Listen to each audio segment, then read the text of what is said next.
I can just picture I'll leave out his first name, but Mr. Porter, for whatever that's worth, maybe I should have used his first name instead. I think of him like looking down on this, like, wow, my shoe buckle caused quite a stir. Who knew, to actually go out of my way to have it restored. So that was really cool. I don't know if either of you have had relics restored in the past or anything, but it was a really cool experience. So that was fun. I posted that all over social media, so I know a lot of people saw it. But the shoe buckle that not many people saw, I actually dug out of a dirt basement, which was amazing. At the end of the day, it was somebody that, we follow each other on Instagram and invited me out to his home that was built by 1705. It was the second oldest home in Stamford. I know people can Google that and figure out where it is, but I don't feel bad because they've already moved out. So in any case, so, we didn't find anything really old in the yard, a couple of like pewter spoons and stuff, but I think someone probably beeped it extensively in the past. Maybe somebody who lived there. I don't know, because they weren't there for too long. But at the end of the day, his name is Jake. This guy, Jake, says, do you want to come and detect the cellar? And I'm like, oh boy, here we go, because detecting inside, kind of counterintuitive, not usually terribly effective, but I said, whatever, we'll give it a whack. I mean, we had 10 to 20 square feet. I'm not talking 10 by 20. I'm talking, like square feet to work within, and that's being generous. And I happened to swing the detector with my sensitivity at 11 on the Manticore right in front of the furnace where this big square stone was. I didn't even know if it was stone or cement until we actually, finagled it out of the way. And I said, I don't know how deep this goes. This might just be garbage. Who knows what's under this? But he and Nick were all about moving this rock so that I could retrieve my target. Nothing against my teammate, Gary Drayton, but I definitely felt like him that day because they were going at it, like how Gary has somebody with him digging his holes. Yeah. That's how I felt because they were moving this rock for me. And as soon as they move it, I see Nick kind of move in with the pinpointer. I said, oh, no. You said that's mine. So I stick the pinpointer in there, not even an inch under the dirt, shoe buckle. That was so insane. It's like kind of melted on one corner because it was a foot away from the furnace for God knows how long, probably since around the time the house was built. So it was just, That was such a cool moment, such a cool save at the very end of the day, the 11th hour for them because they were going to be moving out. But they did let me keep it. They were more than happy to let me keep it, which was so nice of them. They didn't have to do that, But that's super cool. What a cool experience. Yeah. That made all of us go, oh my gosh, we were just freaking out over it. So really, really cool experience. I've had a lot of cool experiences this year. It's been one of those good years. Knock on wood, hopefully it doesn't change, but it's been a very good start to the year for sure. We're almost halfway through it, but hey now, don't be pushing it too far fast. Yeah, no, that would have to be the end of June, right? For us to be halfway through it. Yeah, we're not there yet. No, we're not there. So, but it's been a really good start though. I don't usually have a good winter and spring. Normally, I start the year slow and end hot in the fall. It's usually my season where I do really well for whatever reason. But this year, hopefully, it's not turned on its head, and hopefully, I can just remain on a good streak for the whole year. That would be awesome. I'd like that very much. 2023 was a little slower than I would have liked, but that comes with learning a brand new machine. So I feel fully equipped and in step with the Manticore now, and it's starting to show, which is awesome. Awesome. Well, some great stories there, and we always love a great story here. And I was going to ask you something else, and right now my brain just went kapooky. Someone's got an itinerary because one of you read it off to me. Yep. So I know you got a list somewhere to refer back to. We've got a list. We've got several lists. Go ahead, Amanda. I was going to ask if there are any events upcoming that you may be at. I don't have anything planned right now, believe it or not. And that's rare. I usually have at least like 4 or 5 big events that I'm planning on going to, but as of right now, no. I am birthday bash in the fall. That's in November. No. I'm thinking you're skipping through. But yeah, I know that well, not that it's a whole lot sooner, but Brian Maloney of Dirt Fishing Adventures. I know Amanda's been to some of those events with me. September. He's thinking the weekend after Memorial Day, if I'm not mistaken, or weekend after Labor Day, excuse me. Labor Day, yeah. A multiple day event, 2 to 3 days, something like that.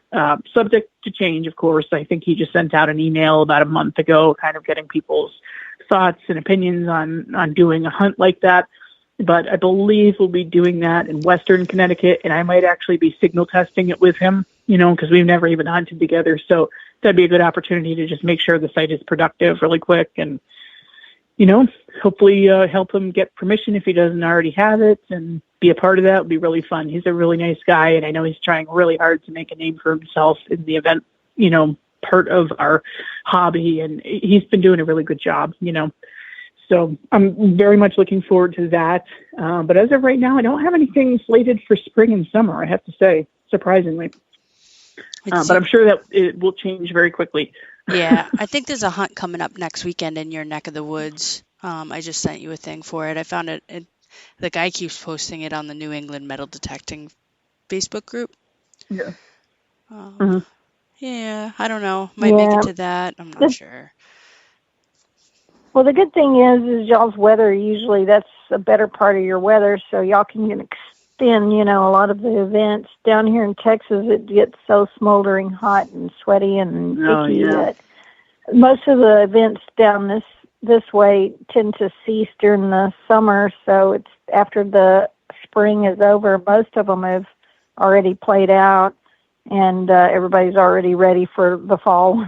So, or we have to travel. I would not survive long down there at all. You wouldn't. No. Neither would Amanda, I know. Just I remember detecting with Amanda in the 80-degree weather up there, and she was like, it's miserable. Well, it was muggy, because it was muggy, but imagine muggy in 99-degree weather or 105-degree weather, because that's what it is here in East Texas, because we get a lot of rain here. So it adds that muggy effect.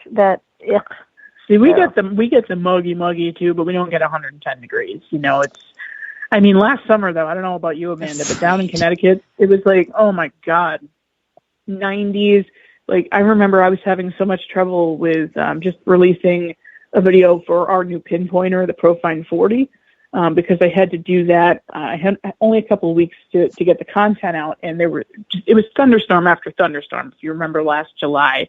And when it wasn't thunderstorming out, it would be really windy, or it would be 95 degrees. So I'd be like sweating, trying to do my cut-ins and stuff. It was awful. So I lost the whole season. I dug maybe once or twice in July. And one of those times I got heat exhaustion, not heat stroke, but heat exhaustion, because I was starting to kind of see a little hazy on my way back to the car, and I was only out for an hour. I said, okay, this is not safe. It is not worth it. I'm going home. So, but that was the first time I really lost a full summer. Because it was so muggy, it felt like you could drink the air. It was really tough to detect in that, especially with the passing thunderstorms constantly. It just wasn't really a safe time to be out, unfortunately. But we'll see what happens this year. Hopefully a little better. Hopefully. We're hoping. Right. Don't look at the next 2 weeks, though. Oh, I already did. I'm not thrilled. But after tomorrow, we have 3 days of solid thunderstorms. So, yay. Yep. But it is what it is. If you don't like the weather in New England, wait 5 minutes, as Mark Twain used to say. Yeah. And I guess we are fortunate we're not in the area that keeps getting hit with the massive storms that are coming through right now.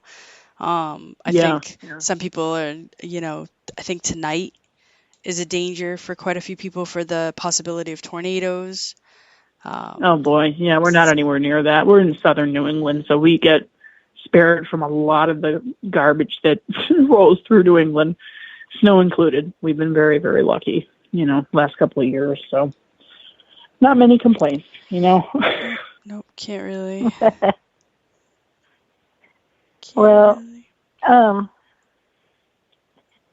I really enjoy the summers, even though they're hot and muggy. And Amanda and I've learned a lot of hacks. We've talked about a lot of hacks to get us through some of those. muggy and those cold winters and stuff, to, like we use the hand warmers in our boots that day. We were up there and they actually make toe warmers you can stick onto the sole of the boot. Right. Yeah, and they work pretty really well. Do. Yeah, so I do that. I put hand warmers in my gloves, but I only wear 3 layers. I wear 2 t-shirts, I wear a t-shirt, my fishing shirt, and a hoodie. And I'll go out in 25 degrees with that. I'm not joking. I don't own a coat. Ask anybody. Nobody's ever seen me in a coat. That's crazy. I can't imagine. I have so many Life. layers. I'm so used to it. Yeah. Y'all saw how many layers I have on, right? I need like one of those cooling vests that they make for dogs, but for humans. And I know they make them, but it seems like it's just a way to. And I've got the heating vest. Yeah, and I've got the heating vest. Yeah. So we're opposite there. For me. Definitely. But yeah, here in Texas, we've got our little hacks. If you're gonna, like the